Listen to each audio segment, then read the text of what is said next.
What's up, you guys? Welcome back to my channel. A quick Trader Joe's grocery haul for you today.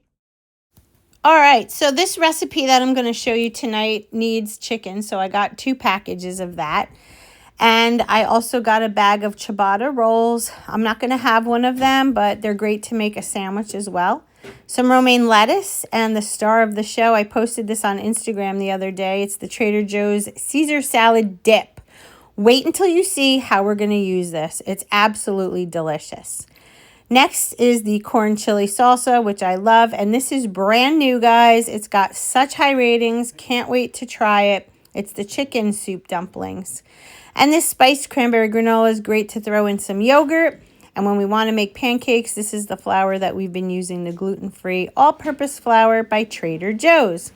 All right, so that's the grocery haul. Let me show you what we're going to do with this Caesar salad dip and the chicken, and away we go.